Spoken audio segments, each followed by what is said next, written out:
qui est étrange, c'est qu'on parle de conséquences économiques, mais la cause du désastre est aussi économique, puisque ce sont des centrales qui ont été construites pour faire de l'électricité pour des industries, pour construire des usines, des voitures qui sont actuellement dans la mer. Et donc, quand on voit ça, on se dit que l'économie rend la destinée humaine complètement débile, puisque les industriels et les intérêts privés qui ont construit ces centrales ne savent pas défaire ce qu'ils ont fait. Et comme pour tous les objets qu'on fabrique, que ce soit les composants électroniques, les microprocesseurs qu'on ne sait pas non plus recycler, qui sont envoyés en Afrique et qui sont recyclés par des enfants, qui font brûler pour récupérer les métaux, on ne sait pas défaire ça. C'est pas des feuilles qui sont biodégradables. Et tous ces intérêts privés qui ont construit ces centrales et qui ont profité de l'électricité et de l'industrie, où est-ce qu'elles sont maintenant ? Et puis surtout, après, penser au fait qu'on va manquer de composants électroniques pour les smartphones, alors que des millions de gens vont sûrement mourir à cause de ces radiations.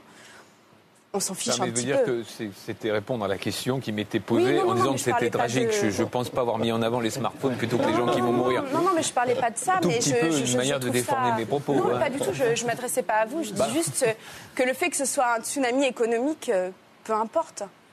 Non, mais ça, je suis d'accord avec vous, c'est sûrement pas la priorité. Mais comme on a consacré au nucléaire une bonne partie de l'émission d'hier, il faut varier les questions. En tout cas, mais où sont les responsables ? Qui a fabriqué ces centrales et qui ne sait pas les arrêter ? Le principe des centrales, c'est qu'on ne sait pas les arrêter. Non, mais je veux dire, c'est vrai, d'une façon générale. On ne sait pas arrêter une centrale atomique. C'est bien la seule chose qu'on lui reproche.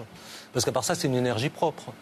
Donc on reproche aux centrales qu'on ne puisse pas les arrêter, qu'il n'y a pas d'interrupteur. On n'a pas un manque de héros puisqu'ils sont 50 à l'intérieur là en train de travailler et de se battre. Si ce qu'on nous dit est vrai, si je l'ai bien compris, si c'est vrai qu'un hélicoptère pourrait jeter de l'eau et refroidir, ce que je dis vrai, sinon, oui, mais alors peut-être qu'on ne veut plus des héros parce que justement, qu'est-ce qu'on dirait aux Japonais ? Il y a des héros partout au Japon. Oui, mais qu'est-ce qu'on dirait au pouvoir japonais s'il envoyait des gens à la mort ? Justement, on dirait vous revenez au Japon d'avant, donc plus ou moins vous étiez plus ou moins fasciste, etc. Est-ce que c'est pas une raison psychologique ? Il faudrait se poser la question. Je pense pas là. La question est posée. La question est posée. Voilà. Mais pour l'instant, les centrales n'ont tué personne. C'est quand même la nature qui a tué pour l'instant. On ne sait pas encore le nombre. Quelque chose de l'ordre de 25 000. Quelque chose de... Oui, mais c'est une... Audrey Vernon, on veut vendre quelque chose. Audrey Vernon. Au sujet du CAC 40, les profits qui explosent, ça rejoint un travail de Camille Landais, qui est un économiste et qui parle d'explosion des inégalités. Donc le fait que les salariés se sentent lésés dans la redistribution, c'est pas du tout un fantasme. L'argent va vraiment aux actionnaires et aux capitalistes. Mais c'est le principe. Hein. On entreprend pour faire des bénéfices. Globalement, l'argent, il va aux capitalistes, il ne va pas aux travailleurs. Ça, c'est une base. C'est les patrons d'entreprise. Il va aux capitalistes, aux gens qui possèdent les entreprises ou qui travaillent pour eux. Mais ce qui est amusant, c'est que j'ai l'impression que les travailleurs sont soumis en fait à une triple peine. C'est-à-dire qu'à la fois, ils travaillent. Ensuite, ils consomment, ce que les grands chefs d'entreprise ne font pas forcément, puisque souvent, ils possèdent leurs fournisseurs, donc ils se redistribuent à eux-mêmes, donc ils dépensent chez eux. Et la troisième chose, c'est qu'aussi, ils payent des impôts. Contrairement aux grandes entreprises du CAC 40, qui, pour un quart d'entre elles, ne payent pas d'impôts. Et en moyenne, elles payent 8% d'impôts. Alors, je ne sais pas s'il y a des gens dans la salle qui payent 8% d'impôts. C'est le rapport du Conseil des prélèvements obligatoires. C'est magnifique. Effectivement, qui dit qu'en moyenne, les entreprises du CAC 40 payent 8% d'impôts en France. Mais monsieur, déjà, vous dites que le nucléaire est une industrie récente. Le nucléaire, une industrie ancienne. Mais alors la roue, c'est quoi ? Alors juste un point quand même, c'est que les salariés, certains salariés détiennent quand même leur entreprise. Et donc de fait, ils reçoivent des dividendes aussi. Donc vous avez quand même, je ne dis pas que c'est la majorité des salariés, mais dans les grandes entreprises, et c'est là où une inégalité avec les petites entreprises, c'est que beaucoup de salariés sont propriétaires de leur entreprise et à ce titre reçoivent des dividendes. Il faut être un peu modeste peut-être, parce que dans tout ce qu'on dit finalement, on fait abstraction du capitalisme, c'est-à-dire qu'on n'a pas d'autre système. On avait le système soviétique, mais il est un peu mort. Et le système capitaliste, si vous voulez, c'est quand même basé sur l'avidité de tout le monde. Et si vous enlevez ce moteur qu'est l'avidité à l'entreprise, il n'y a plus d'entrepreneurs. Et il n'y a plus d'actionnaires, il n'y a plus d'investissement. Donc là, on est en train de tourner autour du pot, c'est-à-dire d'une certaine façon glorifier le capitalisme, ou du moins vouloir le garder, et l'autre côté, essayer de le battre en brèche pour un système que je ne comprends pas tellement, parce que quand vous dites qu'il y a eu un tsunami à cause du tsunami japonais, moi je ne crois pas, parce que le sentiment humain qui est l'avidité, on ne l'a pas perdu. C'est-à-dire que, regardez par exemple, quand Barack Obama a été élu, il parlait de green economy. C'est-à-dire que c'était encore cet angle de l'écologie vue, c'est-à-dire qu'il aurait pu tenir les mêmes propos que vous, mais c'était encore dans le sens du profit. Parce qu'on est dans un système qui ne peut pas fonctionner autrement. Et là, justement, je reviendrai un peu sur ce que j'ai dit en revenant un peu en arrière, c'est que je veux dire que les gens ne sont pas coupables. C'est-à-dire qu'on n'est pas coupable d'être dans un système où finalement tout le monde en veut davantage. Parce que tout le monde en veut davantage. Tout le monde veut plus de renommée, tout le monde veut plus d'argent, tout le monde veut plus de capital. Tout le monde veut des augmentations. Tout le monde veut des augmentations aujourd'hui. Pas tout le monde. Pas tout le monde. Les responsables, ils ont un nom. Quand on parle de cinéma, on cite le nom des acteurs. Je ne comprends pas pourquoi en économie, on cite jamais le nom des hommes les plus riches du monde, de Carlos Slim élu, Bill Gates, Warren Buffett, Bernard Arnault. Les gens ne savent pas que quand ils vont chez Sephora, ils vont chez Bernard Arnault. Et quand ils achètent un produit Christian Dior chez Sephora, ils donnent 2 fois à Bernard Arnault. Ça ne devrait pas s'appeler Sephora, ça devrait s'appeler chez Bernard. Ça, les gens, ils sauraient. Oui, ne citez pas trop de marques. Parlez plutôt de Bernard. Les marques, non. Tant que vous ne dites pas commettez pas de diffamation, bien entendu, en ce qui concerne... C'est pas de la diffamation, c'est à lui. Non, je disais, bien et à chaque fois qu'on y va, on lui donne à lui. Donc c'est bien de le savoir quand même. Je trouve que sur les produits, comme sur les produits alimentaires, il y a la composition du produit, la nourriture qu'il y a dedans. Je trouve que sur les produits qu'on achète, il devrait y avoir la composition de la marge. Ça, on sait qu'on donne un petit peu à Bernard Arnault, un petit peu à Bill Gates, très très peu aux fabricants chinois qui a fabriqué par exemple l'iPhone. Mais au moins, on y va en toute connaissance de cause et puis ça peut faire plaisir. On se dit, ah bah c'est bien, tiens, je vais donner un petit peu d'argent à Bernard Arnault, qui est 4e sur 6,5 milliards et qui en a peut-être besoin. Pour qu'il passe 3e, on fait des concours. Mais là, ça pose une bonne question qui est celle de l'origine des profits, qui est aussi celle que vous posez, Paul Jorion, qui est est-ce qu'il n'y a pas des profits qui sont au fond illégitimes ? Par exemple, ceux des banques qui possèdent la signature de l'État et qui, avec, prennent des risques. Ça, c'est une source de profit illégitime, qui devrait être régulée, qui devrait être taxée, etc. Mais plus généralement, il y a la question de la compétition, de la concurrence entre entreprises.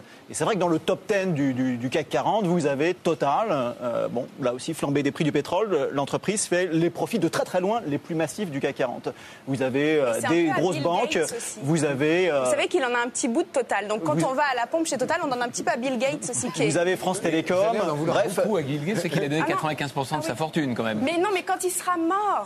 Quand vous voulez qu'il le fasse maintenant ? Non, je sais qu'il ne faut pas souhaiter la mort des gens. Vous souhaitez qu'il meure, vous avez raison. Il dit qu'il donnerait tout à sa mort, comme Warren Buffett. Il va tout donner. Là, il a donné 28 milliards à sa propre fondation et il le réinvestit encore. Pour l'instant, il ne les a pas donnés. Il se les a donnés à lui-même, à sa fondation. Est-ce que je peux juste corriger ce que vous dites, si vous m'autorisez ou pas ? Warren Buffett n'a rien donné pour l'instant. Warren Buffett n'a rien donné. Aujourd'hui, il a acheté encore un truc de lubrifiant. Bill Gates. Warren Buffett n'a rien donné encore. Pas facile d'en placer une. Mais vous avez un avis. Je comprends que vous soyez actrice parce que vous avez la pêche. Bill Gates, vous me laissez juste vous expliquer ce que fait Bill Gates. Qui deviennent pauvres de leur vivant, mince. Voilà. Bill Gates s'est engagé à donner 95% de sa fortune avant sa mort. Et pas à sa mort. On attend. D'accord. Bon. Est-ce qu'il est moins condamnable ? C'est intéressant pour vous pour comprendre. Est-ce qu'il est moins condamnable que Bernard Arnault qui n'a rien donné du tout ? Eh bien, non, il est plus condamnable. Parce que lui, il profite des bienfaits de la charité. Il profite des bienfaits de la charité.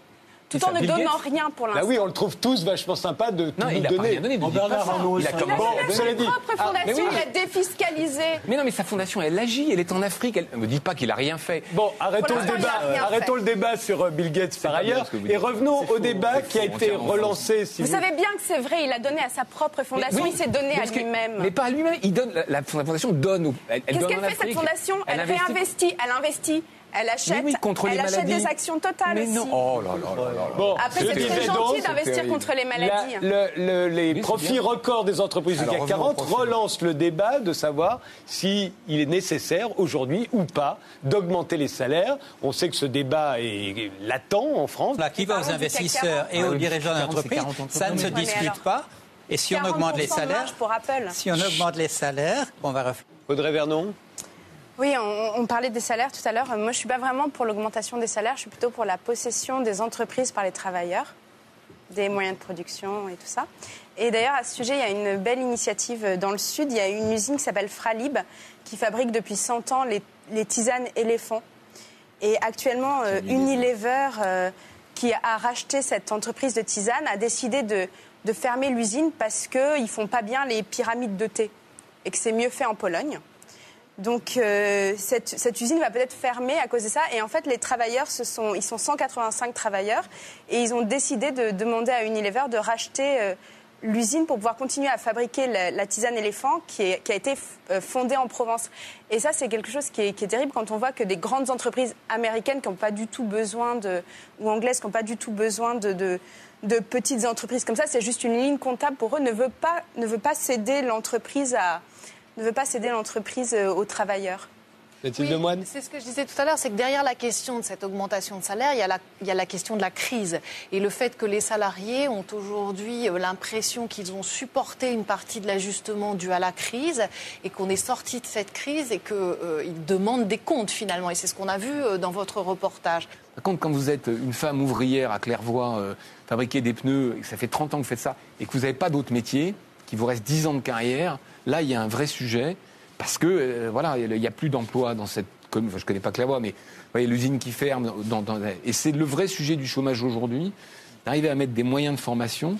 Parce que c'est vrai, on ne fabriquera peut-être plus jamais de pneus ou de ce type de production dans des endroits. Mais à cause des délocalisations et à cause des marges qu'on veut toujours plus. Parce que c'est sûr que de mettre mais en vous savez, compétition... les Chinois, ils ont envie de fabriquer des pneus.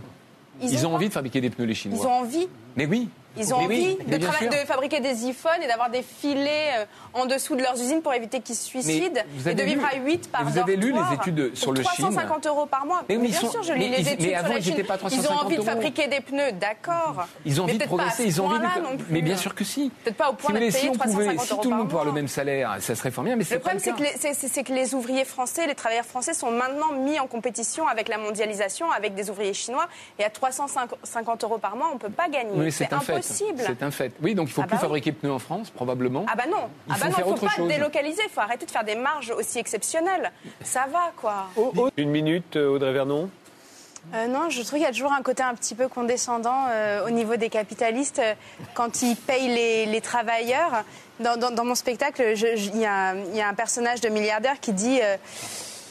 en parlant des travailleurs, il ne faut pas leur donner d'argent, c'est des pauvres, ils ont besoin de travailler pour vivre. Il ne faut pas leur donner d'argent, ils ne sauraient pas quoi en faire. Il ne faut pas leur donner d'argent pour qu'ils aillent le boire. Au moins, les actionnaires ne vont pas tout dépenser au bistrot. Et c'est vrai que, quand je vois tous ces profits exceptionnels, je me dis, mais pourquoi est-ce qu'on n'en redistribue pas une petite partie aux travailleurs qui sont quand même les gens qui fabriquent. Avec la nature, c'est quand même les gens qui fabriquent la richesse. Les capitalistes ne fabriquent rien. Je pense que les riches en France n'assument pas leur position. Et là, ça renvoie à nouveau au débat sur Bill Gates. C'est-à-dire que les riches devraient réinjecter de manière visible, ostentatoire en quelque sorte, dans la société les richesses qu'ils ont générées. Et culturellement, on n'en est pas là du tout. Ils ne devraient pas les gagner déjà. Mathilde Moine.